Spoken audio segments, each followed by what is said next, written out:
Recording in progress. Thank you, nice robot lady. All right, so if you haven't done so, download the Lecture6 demo files, arnold.zip. I'm going to go over a little bit of the SAL look development guide. Download also the reference images, or not the reference, the reference images for the bread and the thermos, which is on the desk. Let's take a look at the activity itself here. So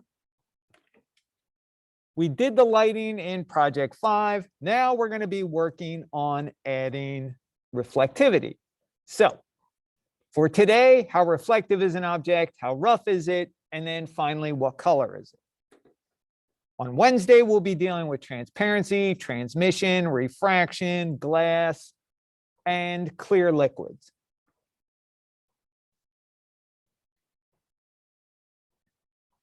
All right, so like I mentioned early at the beginning of the lecture, make a copy of your Project 5 Maya project folder, rename it to Project 6. This way you've got a complete, intact Maya project folder structure.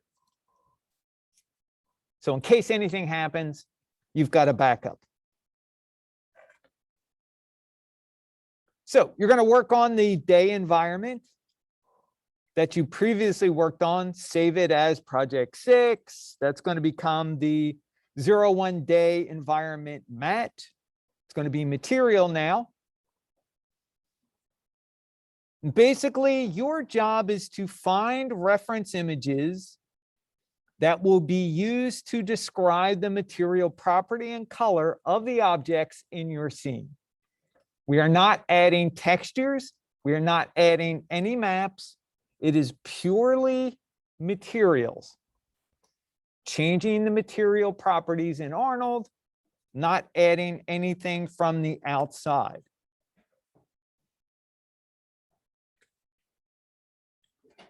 So you're going to be doing 2 renders. So the first render will be for the long shot. If you did the exterior day, it's going to be the long shot. And then you're going to be doing a close-up render. You'll notice the close-up render is in black and white. And so is the reference. That's because inside the Photoshop template, I have a special what's called an adjustment layer set up so that when you drop your reference and your render into the folder that's labeled black and white reference render, it will convert it for you automatically. You don't have to worry about, oh, I don't know how to render out black and white. We're not going to worry about it because we've already got it's called, like I said, it's called an adjustment layer to convert it for you automatically. So for the interior, same deal, whether you did day or night. Long shot's going to be in color. You're going to do your close-up render. When you drop it into Photoshop, it will turn itself black and white. And make sure your reference is black and white also. The reason we're doing the close-up shot black and white is because we're interested in you capturing the material properties accurately rather than getting the color. The color is not as important. Because later on, some of these materials, the color in the materials will be substituted for a map. Things like wood, anything, fabric that's got a pattern on it, that's going to be substituted for a map later on. But the material properties, how reflective it is, how rough it is, are still going to stay the same.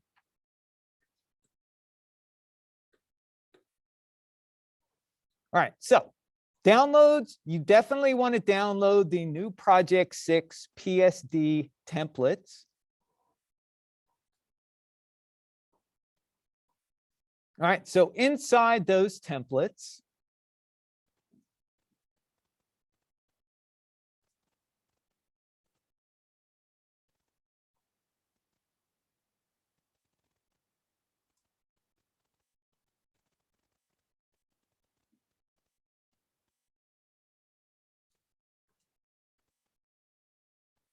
Let's open it up and see what's happening here.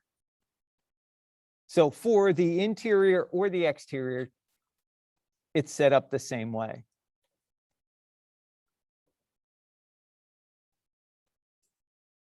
All right, let me resize this so I can make sure I get everything in there. So nothing is missing. There we go. All right, so it says drop exterior black and white references here. And ideally, all you have to do is drop them into the proper group folder. So you're going to be putting your black and white, putting your references that are attached to the close-up shot in this folder, and also drop your render in that folder also. It will convert everything to black and white.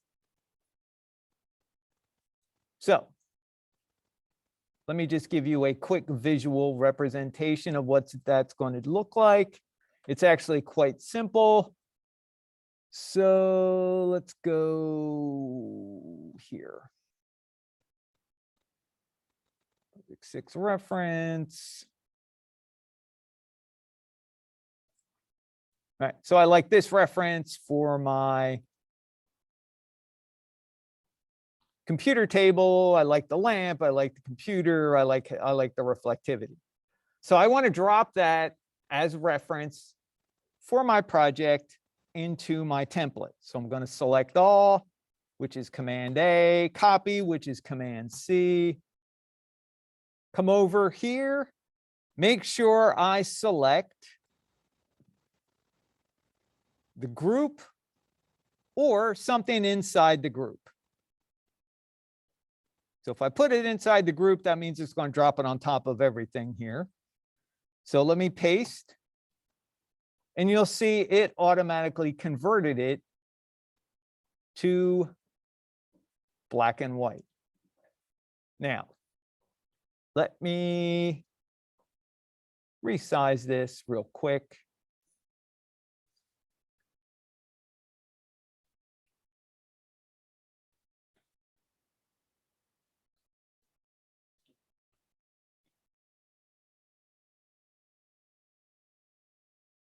There we go. So I'd put it in here along with a bunch of my other reference. So I dropped it inside here. It converted it to black and white. So let me take this layer. Let me see if I can copy that layer.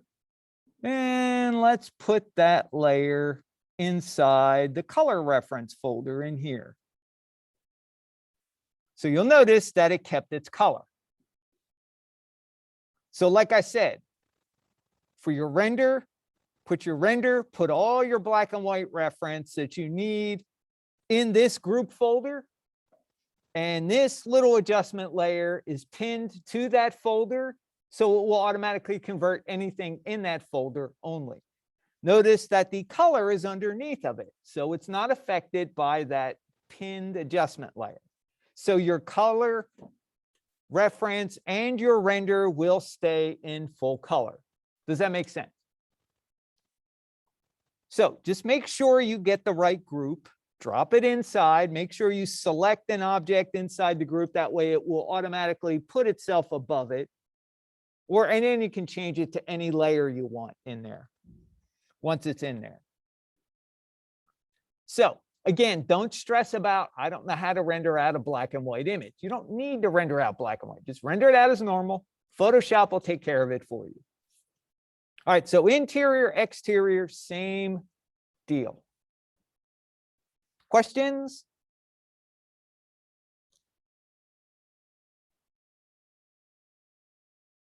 Anybody? Campus, Zoom? Does that make sense? Yes, makes sense. Okay, thank you. All good. All right, thank you. All right, so let's quit out of Photoshop because I got Photoshop and Maya both open. In my core computer, the fan is on and it's going to orbit eventually. All right. So let's take a look at the reference. Let me download that also. So there's the thermos reference. It's basically that thermal bottle. Took a picture of it. It's brushed metal. If you zoom in and go to actual size, oh, this is actual size. Okay, well, you can still zoom in. And you can see it's got some horizontal brush strokes. Basically the same thing that my thermal bottle is here.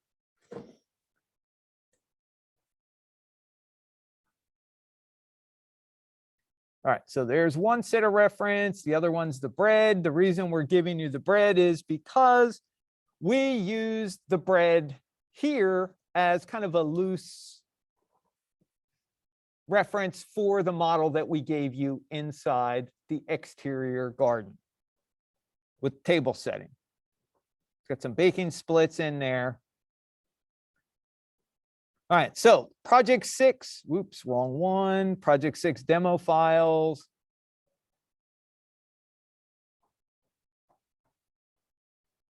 That basically contains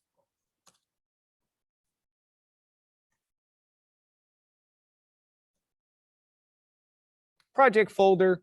It's got a simple scene file. It's already lit. All we're going to do is play around with materials in it. All right, now, so a couple of requirements here. Let's go over the milestones. So the overall project guidelines, you are responsible for adding materials and color to all the elements or objects that are visible in the render, including what is visible in reflections. Just because an object is not necessarily visible directly in one of the shots doesn't mean it might not be in a reflection. For example, a close-up on the, what am I thinking of? Oh yeah, close-up in the interior on the table. You got the laptop with an open screen. If you did it during the day and you're adding a reflective, you know, Mac-like screen to it, you're going to be able to see kind of the background behind, you know, behind the camera of what's there. You want to make sure that everything's got a material, everything's got a color, so it looks accurate.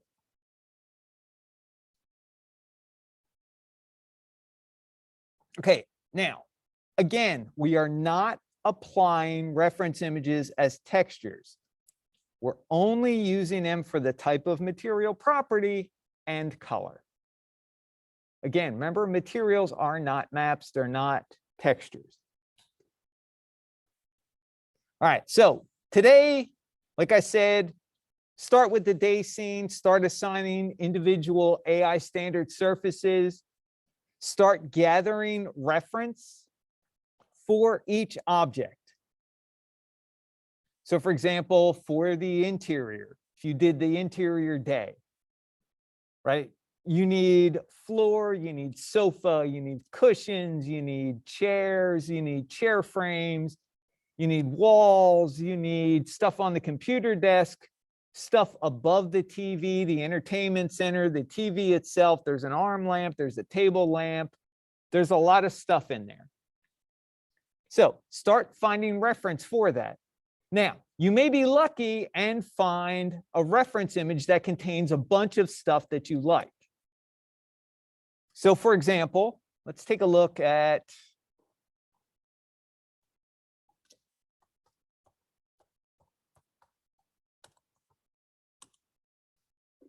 living room, under tools, make sure you get the largest reference possible.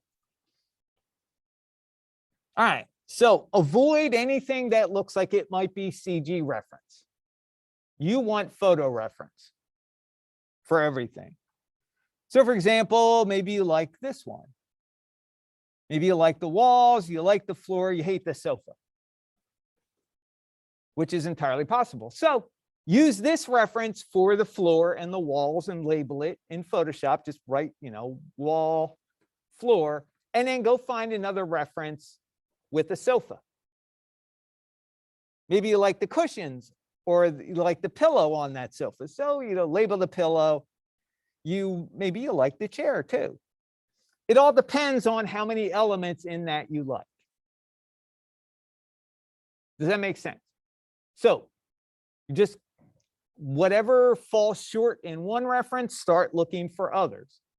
Once you get a reference image that you've got multiple objects in, it's going to be easier because then you can just get individual little objects. Now, some of the parameters for these objects, make sure that they do not have magical white matrix backgrounds. No white backgrounds. They need to actually be an object in an environment with a visible light source and a visible environment. We just don't want pure white backgrounds because that does not tell you how the material actually behaves. It's good for sales, but not good for creating real world look development, which is what we're trying to do. So when you get to the exterior, avoid things like cheese with holes, things that look cartoony. Now, the cheese, that cheese wedge we gave you in the exterior, sitting on that cutting board, that does not have any modeled holes. So if you try to use, later on, you try to use a texture that's got holes like that, it's going to look silly. It's going to look very cartoony. Because if you have holes, you need to model holes if they are deep and big. Also, it's terrible reference, besides being cartoony, in the fact that it's got a white background. No environment. Make sure that your reference images are large enough so that you can use them to see detail on. You're going to be collaging your reference above the render, meaning some of your reference is going to overlap. Just don't cover up the important parts so that you can get your entire environment with all your objects in the close-up shot. Only get the objects on the table. And then for the long shot, you can worry about all the other objects that are not in the close-up. Because honestly, the close-up is easier to do. There's fewer objects. Get that taken care of, and then start looking for reference for all the rest. And put them above the appropriate render. This way you won't try and have the same stuff on both sides, and you'll run out of room.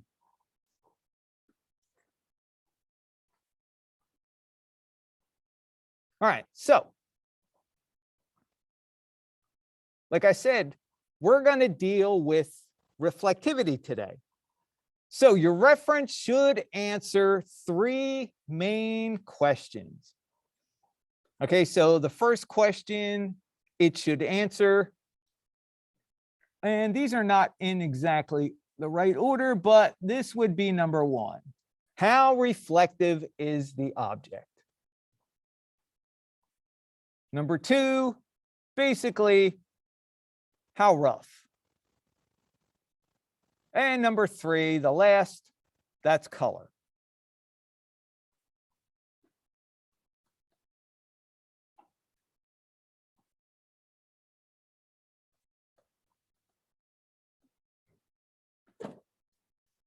All right, when we get into glass, we'll be dealing with transparent objects. It's really not that much different. It's really not that hard. All right, now for metal, here's the deal. Is it white metal? Is it red metal? If it's red metal, then we're going to be adding color into the base color, which is how we look at it, and also to the edges, which is the specular color. And is it anisotropic? If it's not anisotropic, it does not have brush strokes, and it doesn't have a stretched highlight, it's going to be isotropic. It's going to be a normal average reflection in that metal.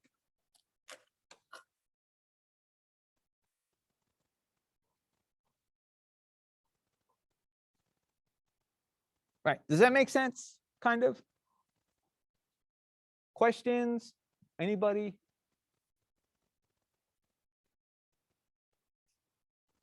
Zoom? Anybody got questions? Everybody okay so far? Okay. All right. Thank you. Good. All right. Thank you. Gaetano, any questions?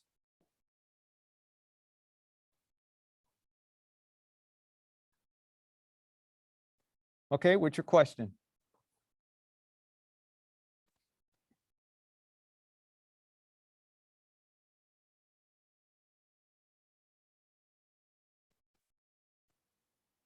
Okay, that's not related to what we're talking about. So hang around after lecture so we can take care of that. Okay? Right now, we're only doing questions about Project 6 right now. All right, got any questions about what we went over? Okay, good. So make sure you hang around after lecture and we can take a look at your problem. All right. Professor, I have one question. Yep, go ahead. So when we do this, can we just do the close-up view of our thing, or does it have to be the whole room? Or the whole, what do you call it, outdoor scene? Well, you're doing the outdoor and the indoor. So you're going to do a Correct. long shot and everything needs to have a material on there and you're doing a close-up shot. Okay, we're doing both. All right, thank you. Yes, you must do both. And the reason I mention this is because you want to put the reference that's in the close-up up above it. That way it gives you the rest of the environment to put above your long shot. That way you're not trying to fit both into one reference place. Does that make sense? Yes, sir. All right, so something that is entirely possible, which some students like to do, is to use the Zen garden photos that we gave you in Project 5 as reference because they want to recreate the Zen garden.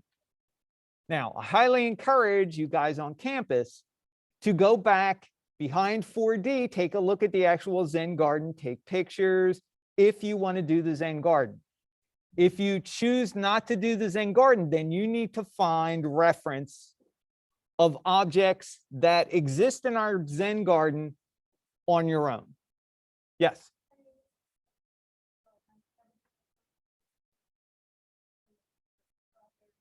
Yeah. Yep. You can do that. Absolutely. Definitely use it as a night. If you want to go back there at night also and take reference images, that's a good idea.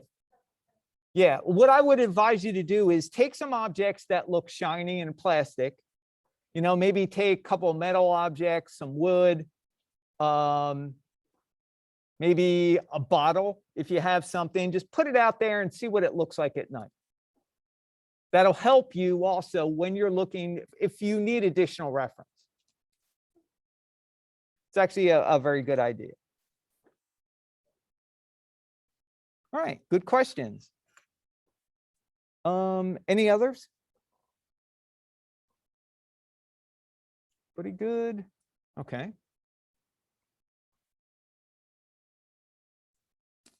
All right, so I kind of went over the highlights. Like I said, Frank is probably going to be, well, Frank is going to give you a little more thorough briefing on the reference.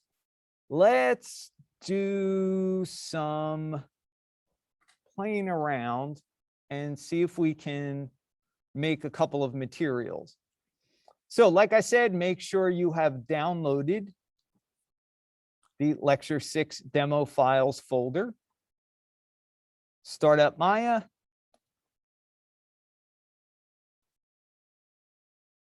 Wow.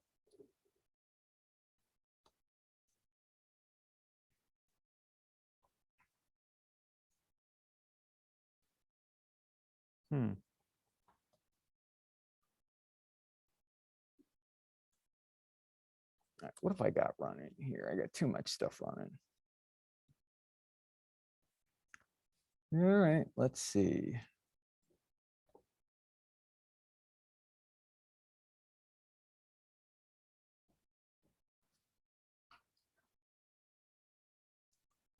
All right, so what I'm going to do is set my project in Maya to Lecture 6 demo files. I highly encourage you guys to follow along also.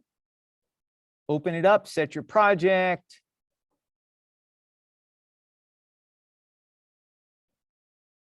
which is right here.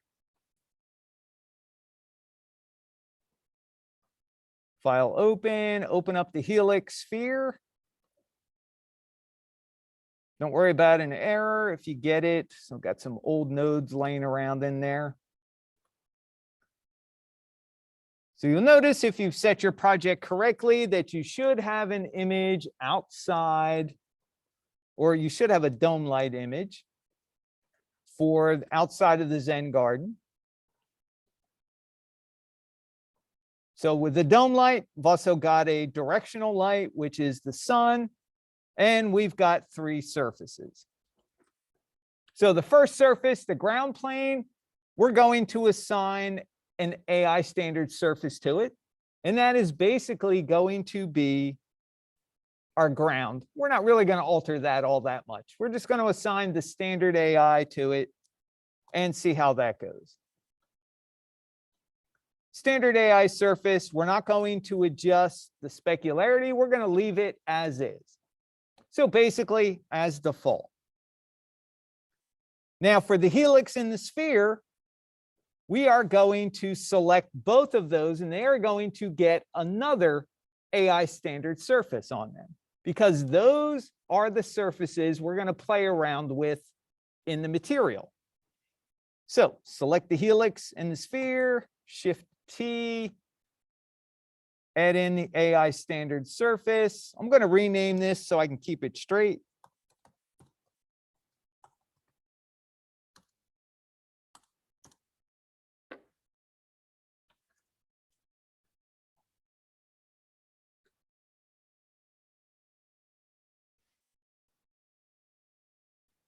I'm going to label the ground also.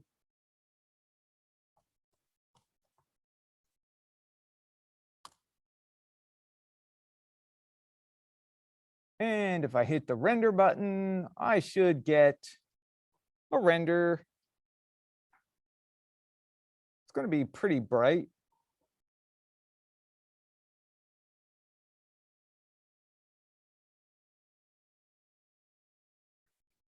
All right, so first thing we did when we lit Project 5 was we took the AI standard base color value and turned it down to 0.18 because we're using a lot of energy. So let's do that for the ground plane and also for the helix and the sphere. So remember, we're going to have to change them in 2 places because they are separate materials.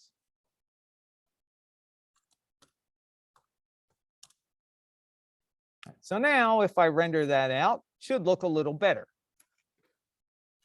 Not quite so blown out, and you can get an idea of what's going on in the material.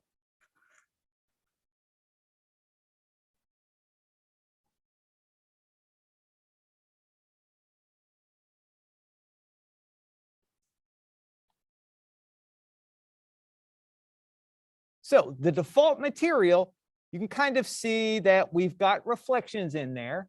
They are kind of blurry. That's because of the roughness level that's in the AI standard by default. So let's turn the roughness. Make sure you have the helix sphere material selected and turn the roughness off. So now once you do that, you should be able to see a lot clearer reflection.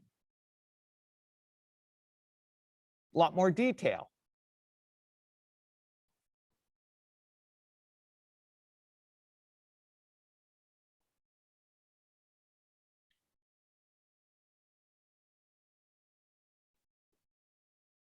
Now the weight for the base is basically just going to control how much light the material accepts. So notice if I turn it all the way off, it starts to act like a mirror. A very, very dark mirror. Notice we shut off the diffuse, but we didn't shut off the reflectivity.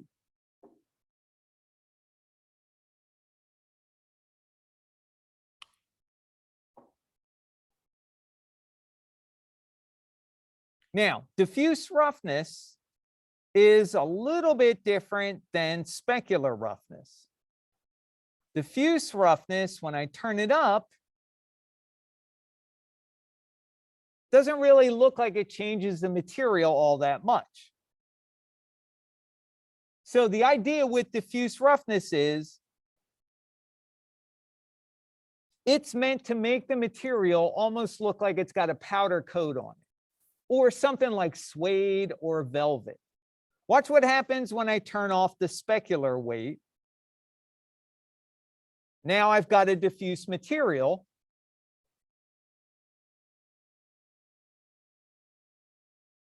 Let me take a screen of that. Take a snapshot. And watch what happens when I turn up the diffuse roughness. So notice how the material looks a lot more like felt or suede, or like it's got a powder coating. There's the typical diffuse material. Diffuse roughness of 0. And this is the same material, but diffuse roughness of 1. Can you see the difference? It's almost like that nice, even diffuse reflection is kind of spread more towards the edges when you've got the diffuse roughness on there. Now, diffuse roughness is usually only used for things like suede or felt or some special reflective surface like a powder-coated material. You don't want to change normal average material roughness with diffuse roughness. That's going to get adjusted with specular roughness. Does that make sense? Questions?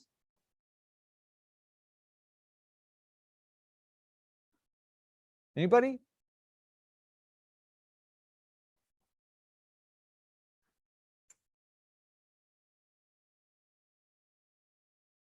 All right, so let me take another screen of that. And I'm going to turn off diffuse roughness. There we go. So now we're back to the beginning.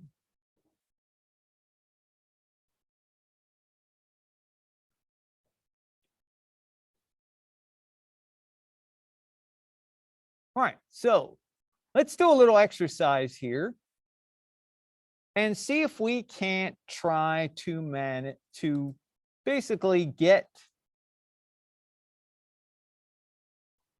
the overall property of this material.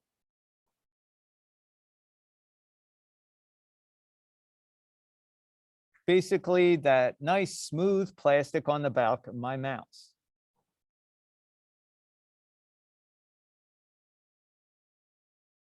So let's zoom in here. 200 ought to be enough. There we go.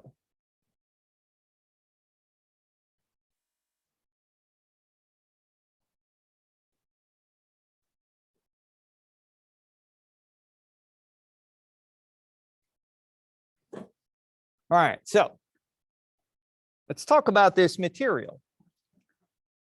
So level of reflectivity, what would you say?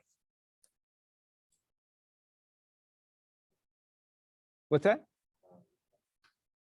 Okay, so I would consider that to be very, very reflective. Not like a mirror, but really reflective. What's that? Yeah, so glossiness means it's got pretty low roughness. So in order for this to start to look like the material here, we need to turn up the specular weight. And most times you start with the specular weight at 1. This way you can decide, do I need to go down? If I need more reflectivity than what's there, well, then we do a little fakery and we add just a tiny bit of metalness in. But the problem with metalness is add too much and it starts to not look like plastic anymore. But we're just going to try and do this without throwing any metalness on, see how close we can get. So we're interested in getting it to be pretty reflective, which we did. Level of roughness, I would say nothing is perfect. Nothing is without a little bit of surface anomaly or just a little bit of imperfection. So I'm going to give it like 0.01. It's going to be enough just to add a little bit, maybe 0.01, 0.02, somewhere in there, just to add a little bit of, wear and tear in there, like normal. So these are not perfectly crisp and clear. All right, so we got level of reflectivity, sort of. We got level of roughness, sort of, in there. Now we want to get the color. Now for color, we can do that. The color is basically the base color. For anything, including metal, it's going to be base color. So we want to turn it down. Now you'll notice the lower we go with that color, the deeper the value, it starts to get more reflective. So let's go a little lower.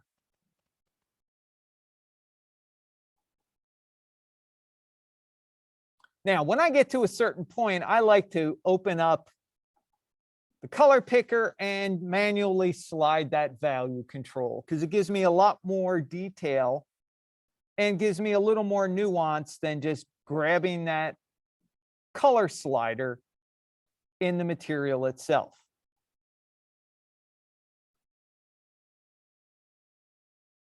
All right, now, a couple of things to note. Obviously, they're not the same environment. This one is outdoors, so we got a lot more sky in there. Although we do have some kind of bluish color from the screen and the Mac. You can see some of the reflections in the background against my cube wall. But the idea is we're trying to get as close as we can to this. Now, if there's too much reflectivity in here, too much detail in this area, that means we probably want to lower the reflectivity just a little bit. Now, when you start lowering the reflectivity, it's starting to kind of kill the edges and also the center of it. So you got to be really careful. Remember, the darker something is, the easier it's going to be to reflect.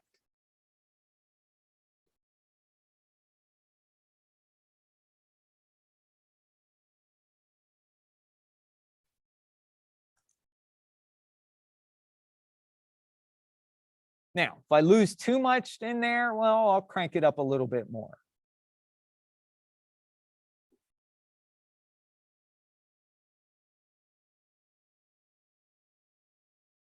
Now you'll notice that the reflection from the sun on the ground is blurry. That's because the ground plane is blurry. We've got roughness on that. That's all right. That's just a reflection of it.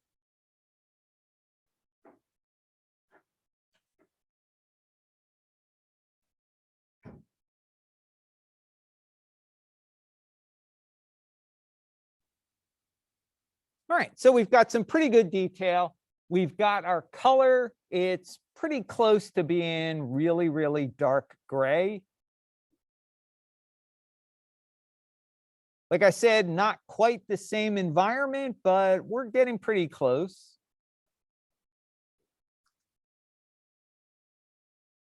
Remember, if you lower the weight too much, you're going to lose all the reflectivity. Like I said, start with the weight at 1. If it's too bright, knock it down a little.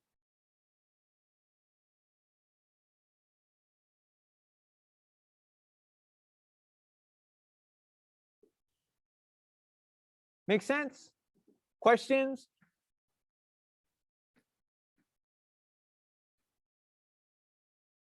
Got any Zoom questions there? No question. All right. Thanks, Willie. All good. All right. Nelson, thank you. Julio, any questions? Ashanti, Lanika? Oh, sir. Okay, thank you.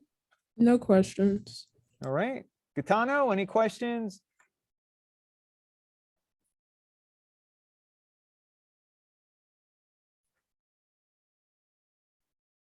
All right, let's stop this.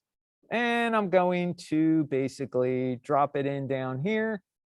So we got it pretty close. Now you come across another object in your scene and you say, okay, well, it's got different material property. It's got the same lighting, the same environment, but yet we are getting a totally different look from this. So let's adjust this material to try and get as close as we can to the buttons. So with this, it's kind of hard to know how reflective it is, because a lot of times roughness will kind of knock down the reflectivity anyway. So like I said, when you start out with something like this and you're not sure, keep the reflectivity, the specular weight all the way up. So that's what I'm going to do here. Specular weight up. How about level of roughness?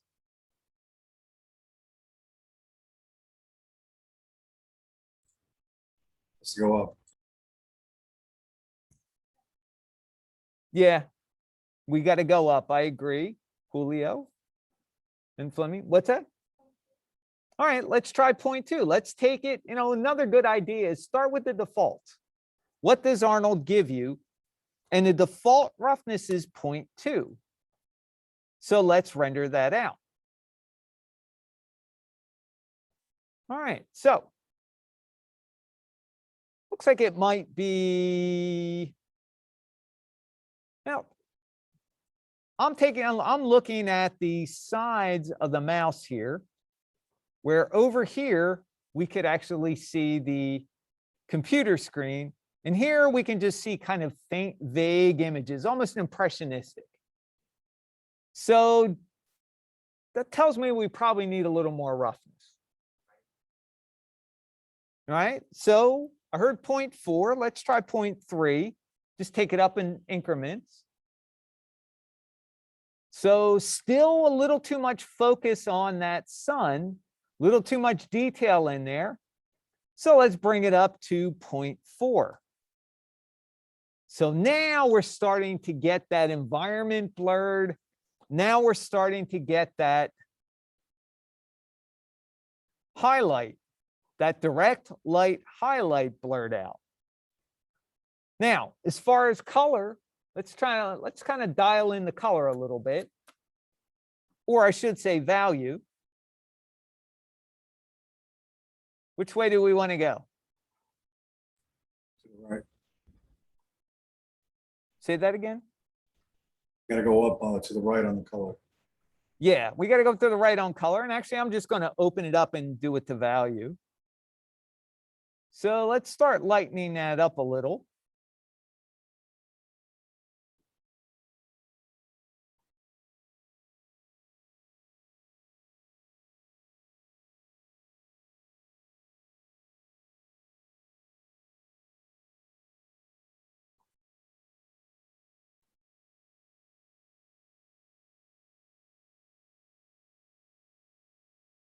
All right, and maybe you went up a little too high. Take it down a bit.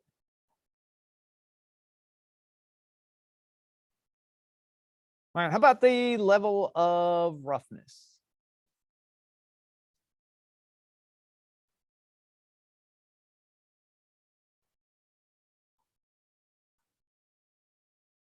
I'm still seeing a little bit of more break up here than there is here. There's still just a touch more focus.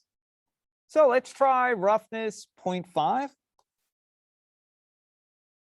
That looks like it kind of really blurred it out. Let's try 4.5. Got a little more focus in there. Now, obviously, the light shape is going to be different. This is a rectangular light. we've got around sunlight.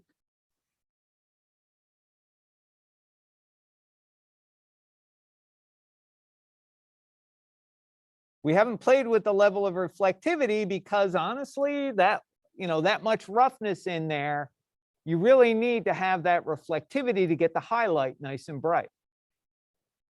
Because if we start taking down the reflectivity, that's going to kind of kill that highlight.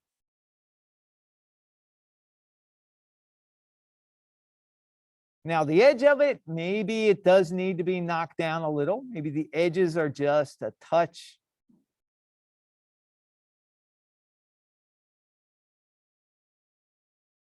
too bright.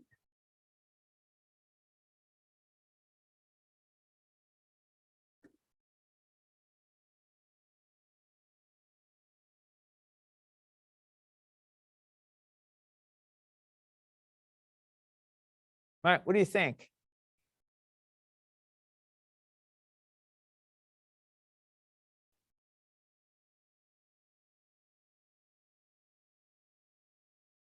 We're trying to get that level of reflectivity, that level of roughness, kind of mixed in with that value, or in some cases, color.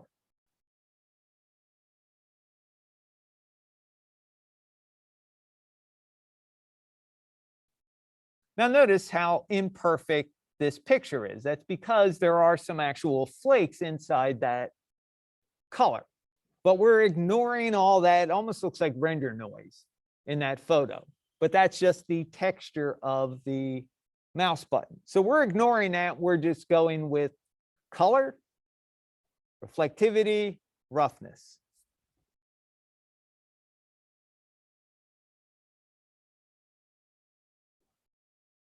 All right, we kind of have those vague shapes in our reflections.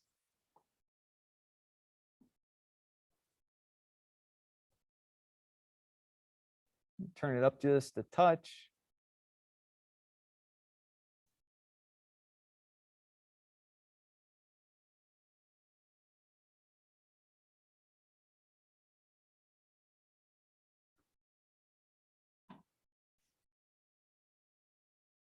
All right, so now our next feature is to try and match this level of roughness, level of color, trying to get a rubbery feel.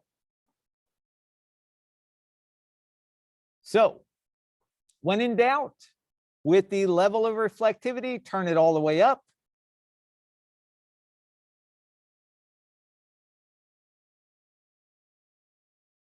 The color, definitely going to be darker, but how about that level of roughness?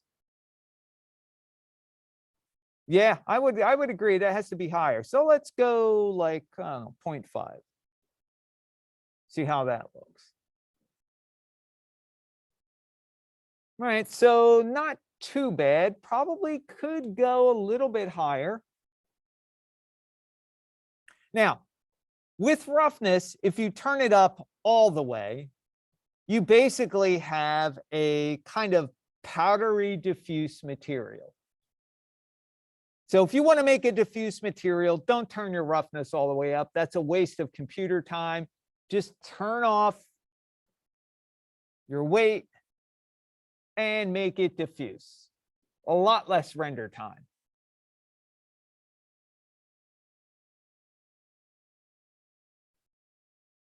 So we were at 0.5. Let's try 5.5. So we're trying to break up that reflection. And looks like we need to get our material value lower.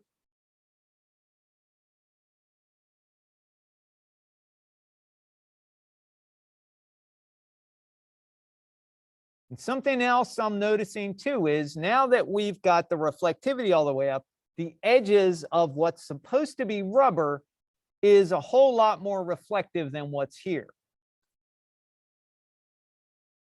So let's turn the weight down a bit. the specular weight is going to kind of knock down the edge color a little. That amount of reflectivity on the edge.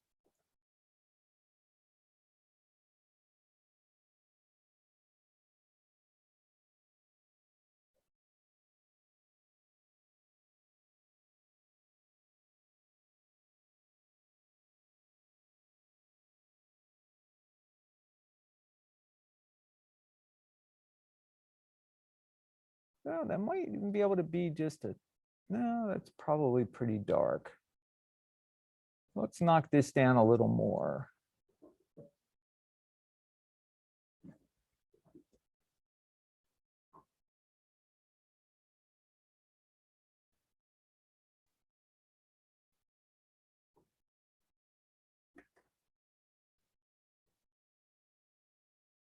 All right, so to get this rubbery, we started with our reflectivity or the specular weight all the way up. We dialed up the roughness. We dialed down the base color value, so it got darker. And then we started dialing down a little bit of the specular weight to get rid of that extra reflectivity around the edges.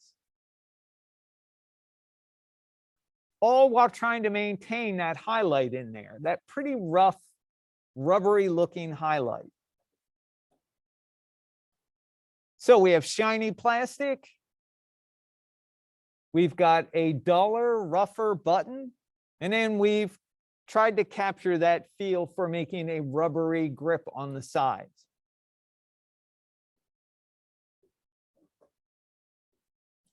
Questions? Make sense? Zoom, anybody got questions? Sense. Okay. Thanks, Julio. AJ, Ashanti, Gitano, Kayvon. Well, Makes sense. Kayvon's here.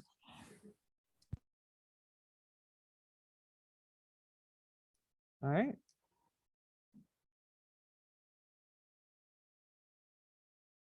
So let's stop that. Take a screen of that.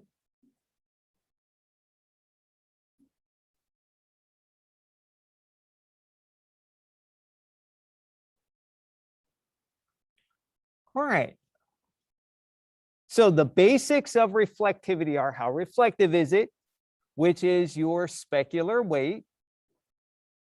How rough is it? Specular roughness. And then what color is it? That's going to be your base color.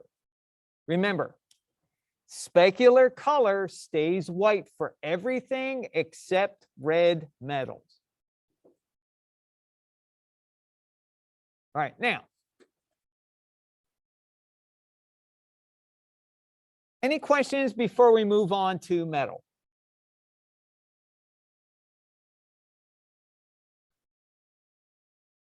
All right, so what I want to do here, let me put these in the background. Let's fit slide. Let's minimize that. And let's go look for some reference. Let's do a white metal first. So somebody give me an idea of white metal we should do. What kind? Stainless steel. Okay.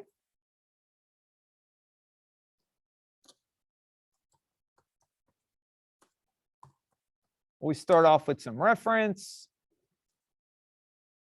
Let's go under tools, under size, get large. All right, so we got a couple of things here.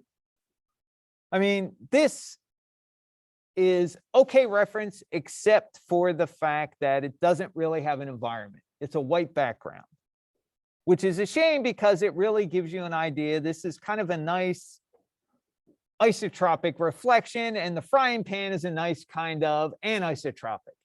You can see it's got that intentional roughness and it's circular. So too bad. All right, so we got a ton of pans here.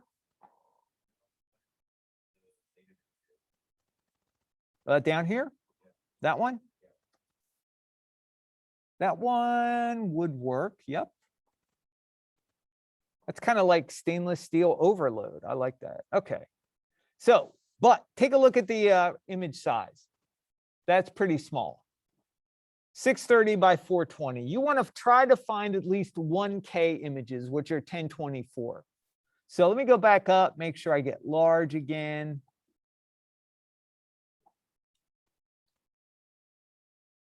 Because as much as I like that, the reference really isn't big enough. How about this one? Same thing. Come on, New York Times.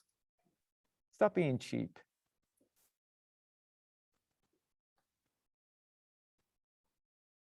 Let's see. This one. Ooh, that one's 1280. That might work out pretty good. So let's see if we can save that image. Put it on my desktop.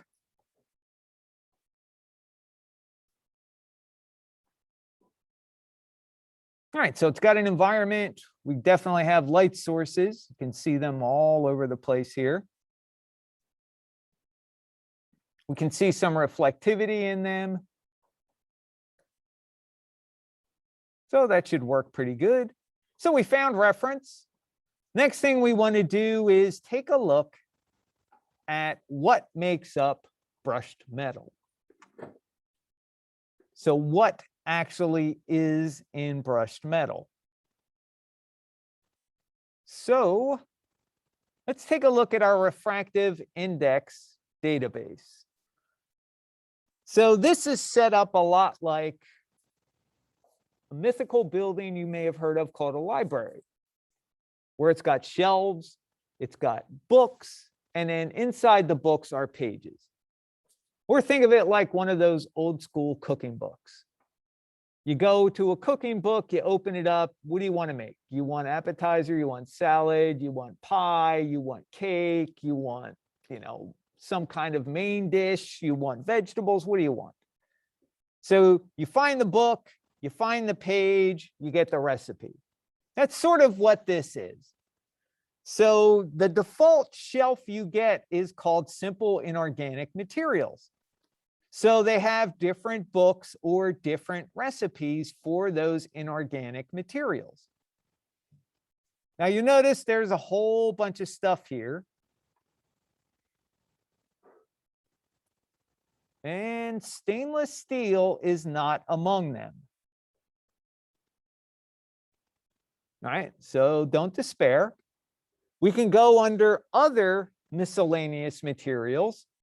And under other miscellaneous materials, you'll find alloys, which stainless steel is an alloy. So we've got alloys.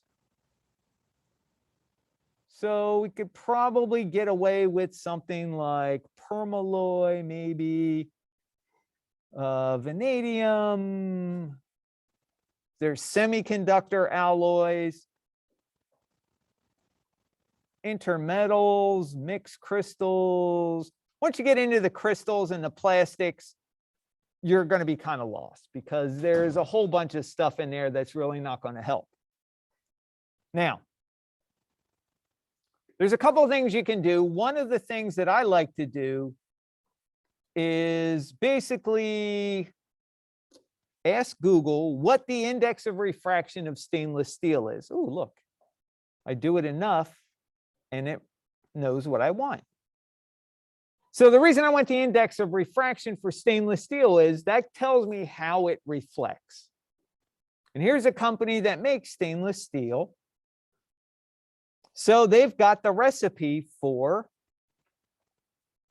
how it reflects, which is called the index of refraction and extinction coefficient. That's basically how does it look in the front, how does it look on the edges.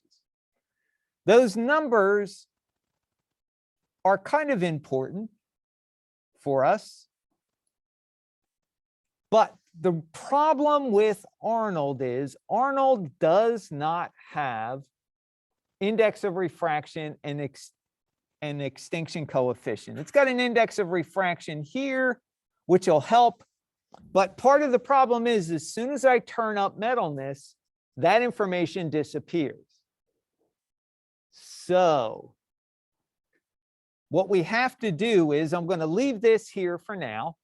What we have to do is find a metal that's close to stainless steel that they have in the refractive index. Here's why. Let's go back to simple inorganic silver. We don't have this number. We don't have this number. How do we know how it reflects? Well, in this refractive index database, scroll down and you'll find what's called a reflectance calculator. Reflectance. Remember we talked about 0-degree reflectivity and 90-degree reflectivity. Okay, this tells you how materials reflect from 0 to 1 at 0 degree and also 90 degree. So at 90 degree, you can see all my numbers turn to 1, which is white. But at 0 degree,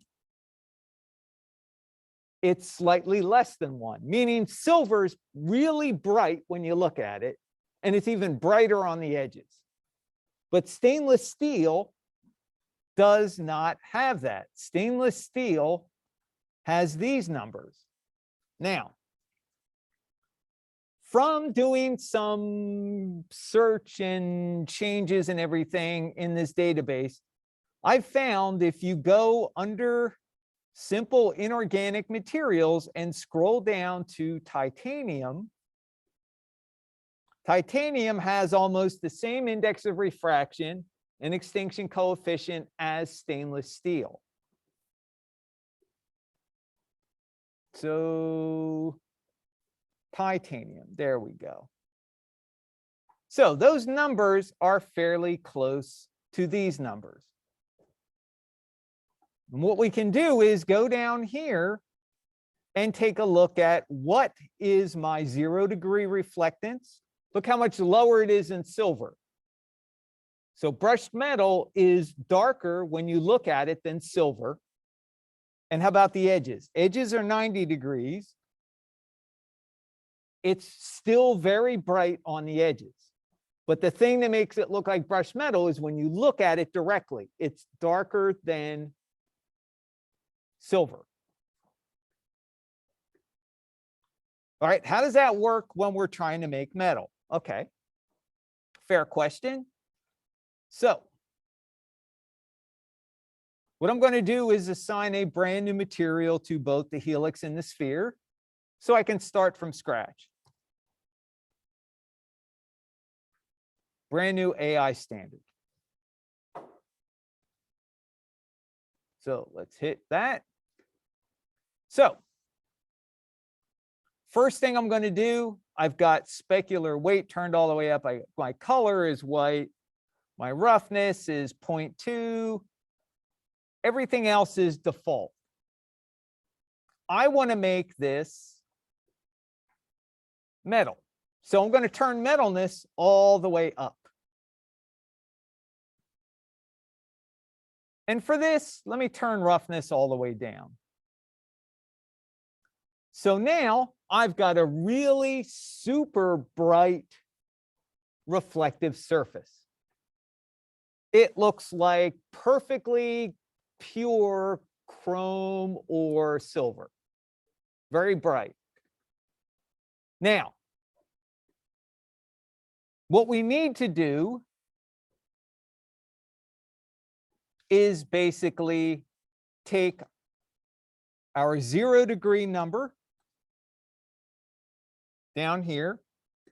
Think 0 degree as base color value. Our base color value is going to be 0.598. So let me go down here, turn my base color value to 0.598.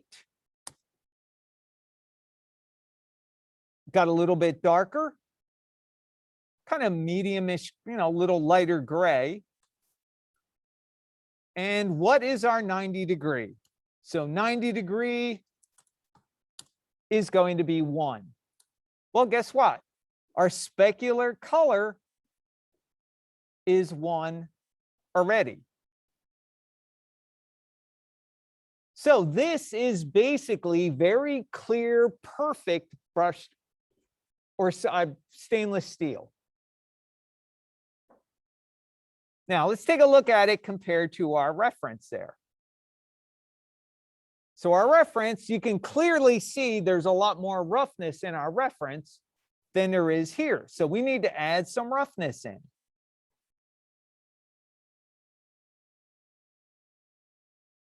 So let's start with the default roughness of 0.2.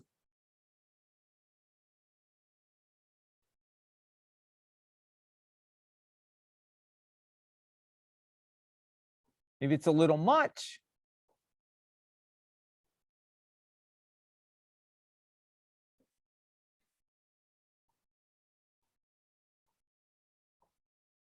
Let's try 0.15. Let's kind of muddy it up a little bit.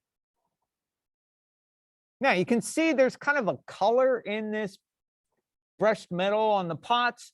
That is probably due to the lights that are in the environment.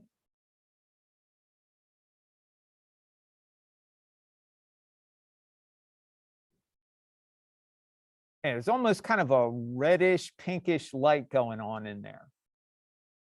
That should not actually happen for pure stainless steel, considering stainless steel is a white metal.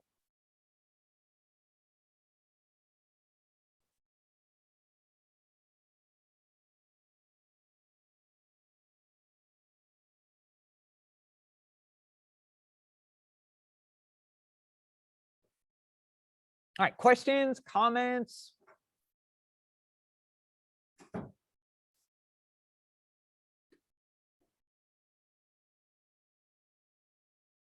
All right, now, since metal is really kind of a different animal,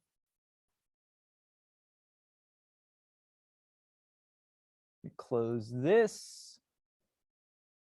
Actually, let me open that up again. Let's save that.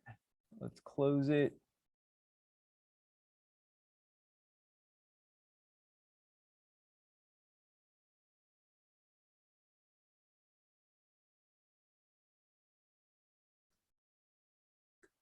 Since metal is such a different animal, I actually have a checklist for you for making metal. So what I'm going to do is take a screenshot of this and I'm going to upload it into Zoom. So if you guys want it, you can have it. If you're watching this video, make sure you're looking at high definition. You can pause it. You can take a screenshot.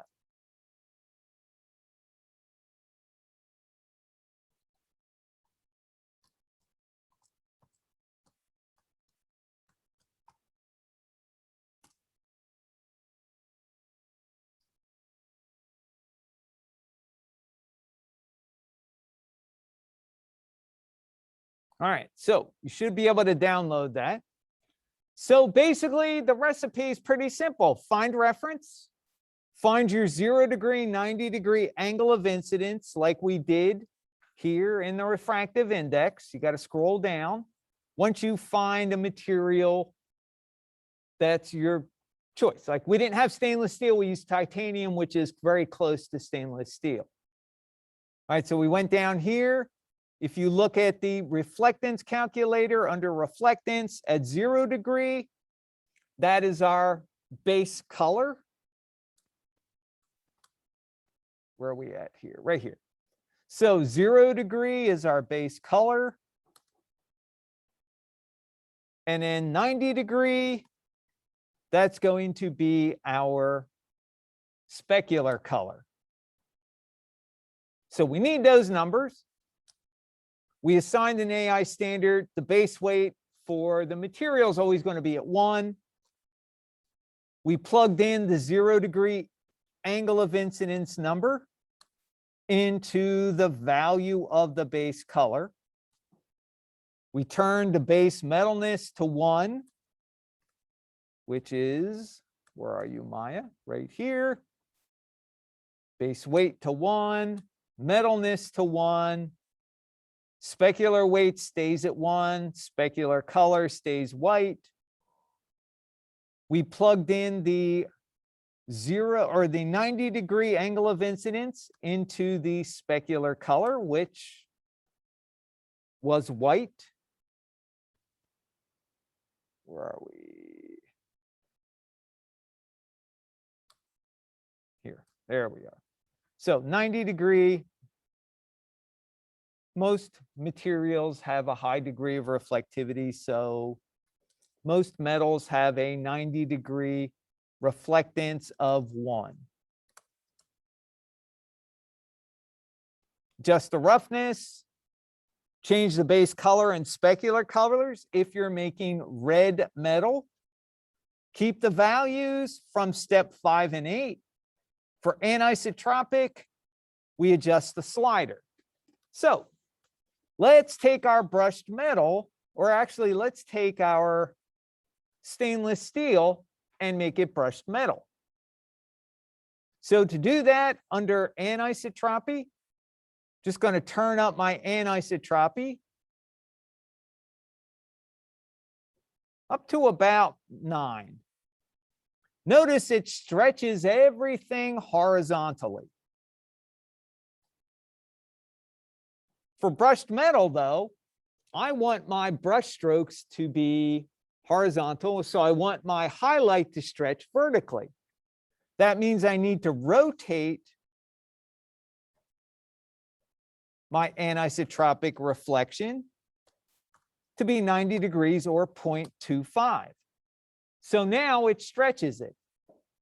And honestly, if we're going to have brushed metal is usually much rougher. So let's go like 0.3. Too much? Well, dial it down. But you can see that highlight, everything stretches vertically.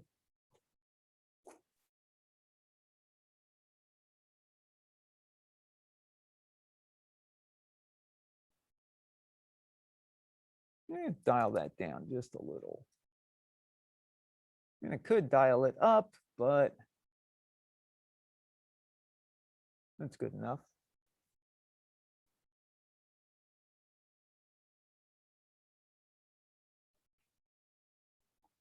Right, so again, making brushed metal, not really that hard.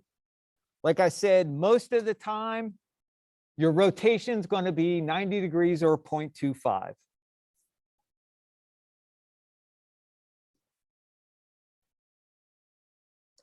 All right, questions?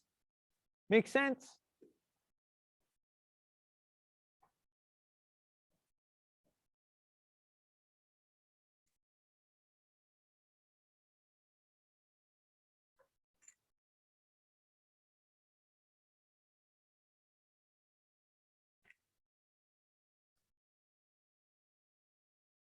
All right, let's change it up here and let's do a red metal. Which one should we try? Copper. All right, copper. I heard copper.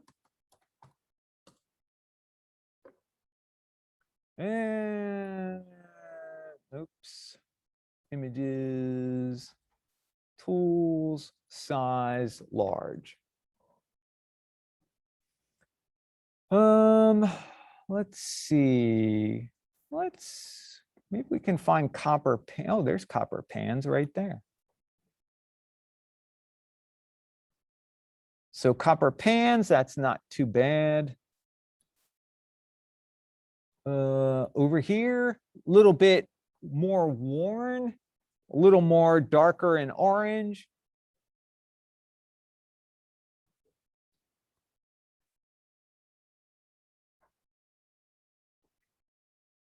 So let's try this one. We'll see how this goes.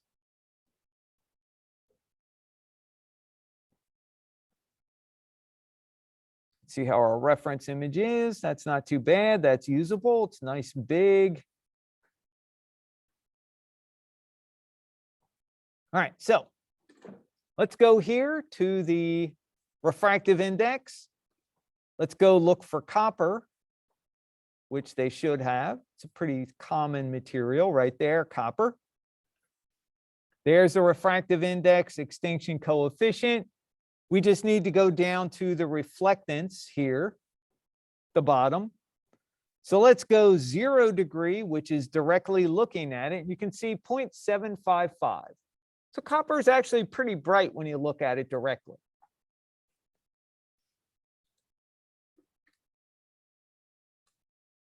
Let's go to Maya. So stainless steel.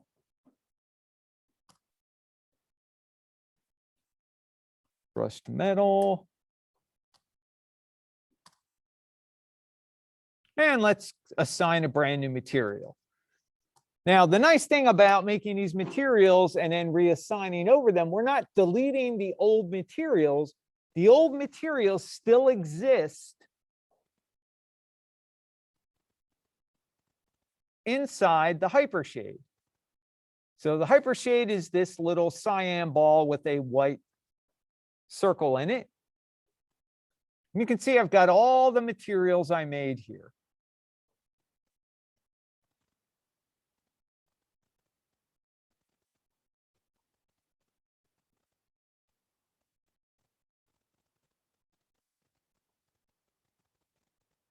Got default AI standard.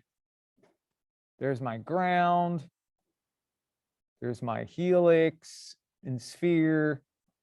There's the plastic. This is the subsurface scattering brushed metal. So I can reassign them anytime I want. All right, so copper. Let's start by taking these objects. Let's rename it.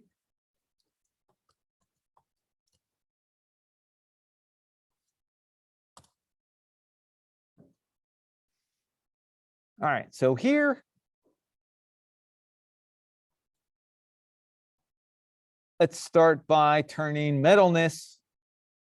Well, let's follow the checklist. It's always a good idea. So we found reference, we found the 0 degree, 90 degree, we assigned a new AI standard, base weight to 1,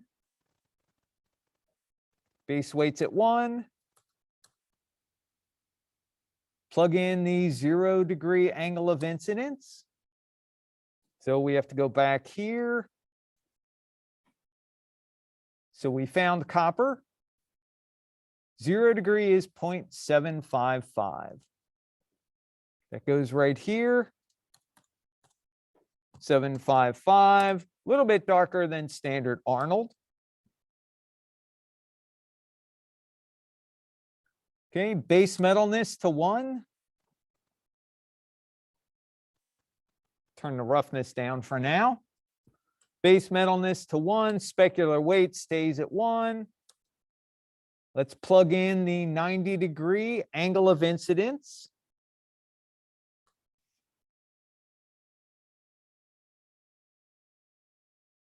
So 90 degree, we just come down here, put a 9 in. So you can see, like I said, most metals, most objects have a high degree of reflectivity on the edges. So that color of 1 is usually really good, that white color.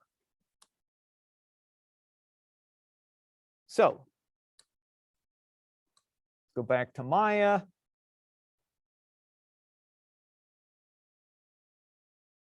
Color, that's at 1.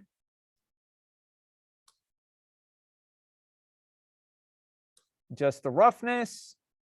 So definitely has some roughness on there. Maybe a little more.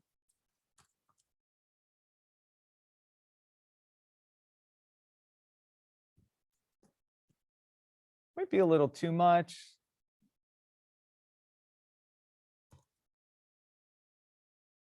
Let's try that.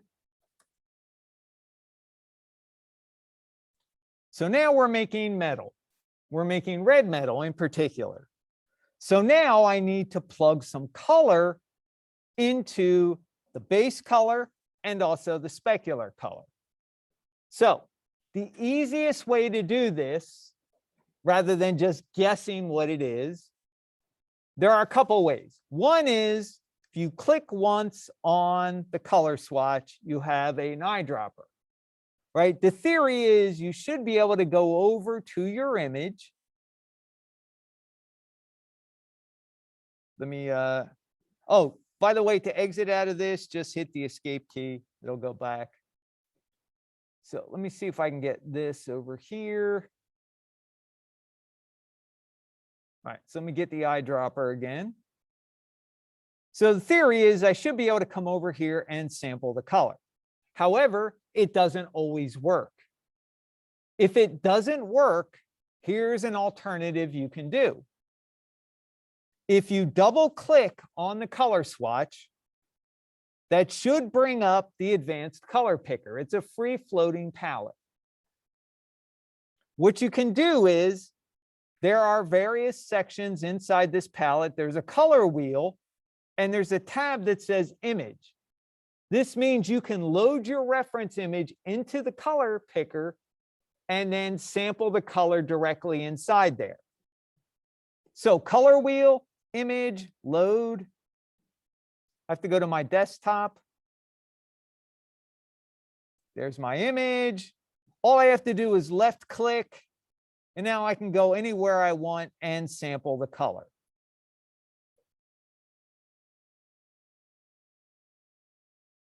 Now, you want to avoid really dark areas and really bright areas.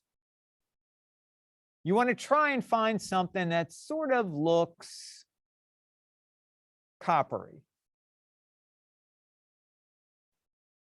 Now, it says to keep the value that we found in the refractive index. So let me go back to the refractive index.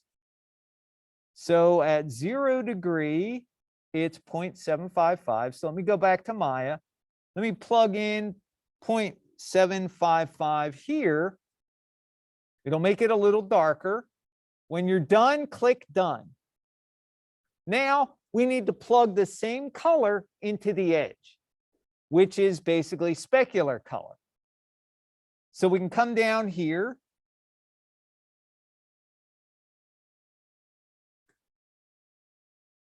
And I'm just going to double click again down here. Let's sample this. I'm going to go for a slightly lighter color. And I want to have my value at 1.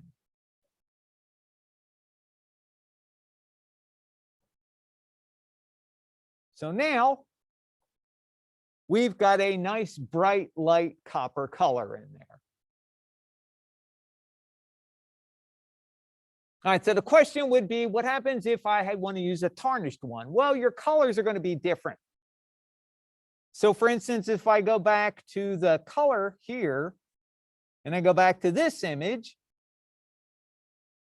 let me save this image, and I try and sample that color, well, I'm going to get a different type of copper. So let me double click again. Don't forget, when you're done each time with the color, with the advanced color picker, hit done so it closes. If you leave it open, you run the risk of changing the color if you accidentally click somewhere. It's very spiteful and very Maya-like. So let me load in my other reference. And let's go with the darker orangey color.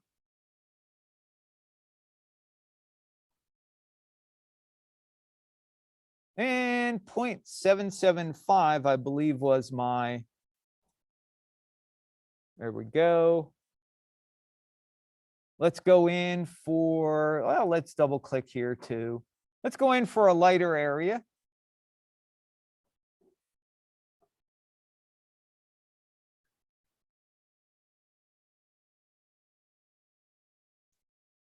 So now I've got two different kinds of copper. One that's a little more aged, one that's a little newer, a little lighter in color. But it all depends on what your reference is. Now, if this is still not dark enough, well, then I can go back in and I can play around with the value. Even though I've seen my value to be 0.775, that's for perfect copper, right? That's a baseline. So if I go back and sample this again, Like I said, I'll probably get a whole lot different result.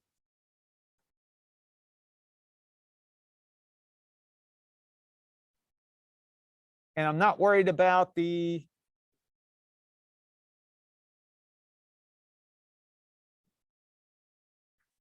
so now it's a little bit closer to, where's my worn copper? Where are you?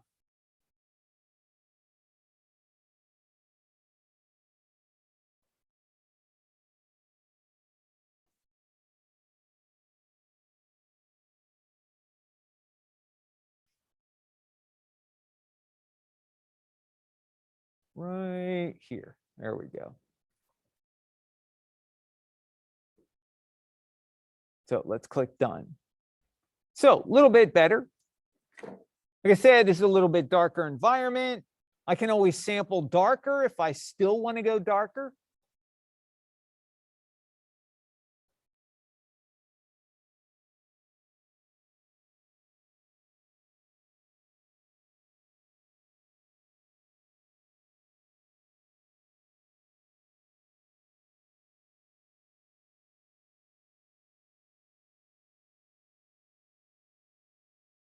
You can really see the reflection of the copper helix really is darker in the reflection than it is in real life.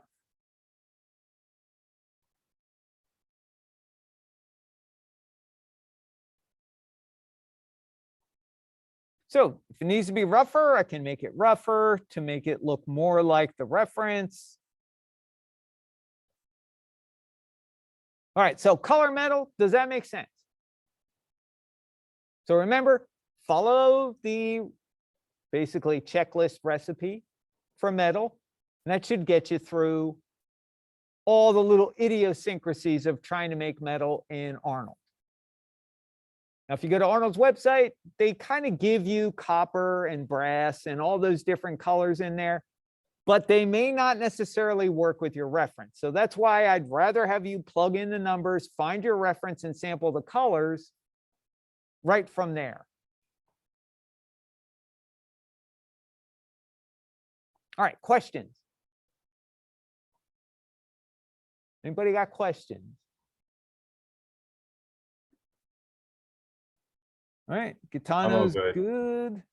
All right, thank you, Nelson. Julio, questions? Oh, sir. Willie, Lanika, Ashanti, AJ, any questions? Question. Okay, no questions. All right. All right, so what we're going to do for the remaining time in class, I want you guys to start looking around for reference and start, you know, pick a reference image that's got something in it that you want to give a try in your environment. Again, today we're just worried about reflectivity. We're not worried about glass or liquid. So everything in the scene except the glass and the liquid inside the glass, which we have in the wine glass on the table in the outdoor scene. Right. Questions? I'm going to turn off the recording so we don't waste a whole bunch of time or, you know, people listen to a bunch of dead space. All right. So we'll treat the remaining part like a lab. You guys have questions, I will be here. And Gaetano, give me about 5 minutes and then we'll try and troubleshoot your issue.